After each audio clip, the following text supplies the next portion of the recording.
درزی وقار، معزز اساتذہ کرام اور میرے عزیز دوستو، السلام علیکم۔ آج مجھے جس عظیم الشان موضوع پر بولنے کا موقع ملا ہے وہ کوئی عام موقع نہیں بلکہ ہمارے پیارے وطن پاکستان کی آزادی کا دن ہے۔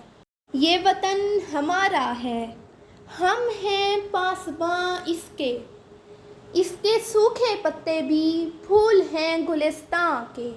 جناب صدر، 14 اگست صرف ایک تاریخ نہیں بلکہ ہمارے بزرگوں کی بے شمار قربانیوں کی یادگار ہے۔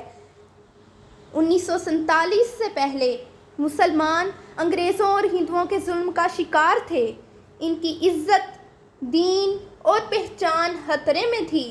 ایسے تاریک دور میں ہمارے قائد اعظم محمد علی جناح نے ایک الگ وطن کا نعرہ لگایا اور ناممکن کو ممکن بنا کر دکھایا۔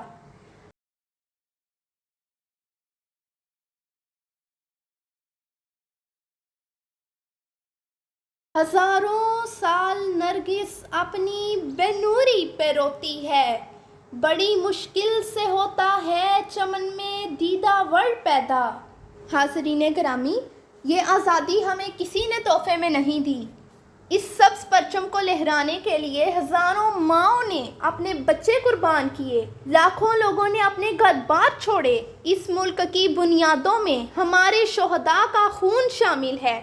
پاکستان لا الہ الا اللہ کے نام پر حاصل کیا گیا تھا تاکہ ہم یہاں پر عزت اور آزادی سے زندگی گزار سکیں۔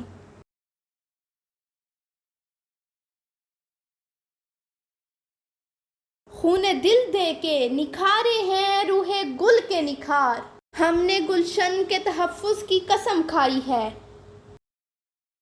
صدر اعلی وقار، آج جشن مناتے ہوئے ہمیں یہ سوچنا ہوگا کہ کیا ہم قائد کے خوابوں کا پاکستان بنا سکے؟ صرف جھنڈیاں لگانے سے اور نغمے گانے سے حق ادا نہیں ہوتا۔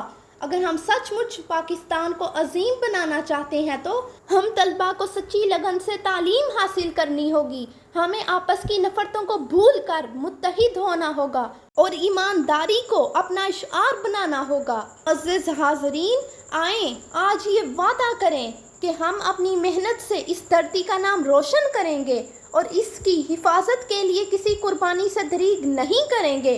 سونی دھرتی اللہ رکھے، قدم قدم آباد تجھے، قدم قدم آباد تجھے، قدم قدم آباد تجھے۔ پاکستان زندہ باد۔ والسلام۔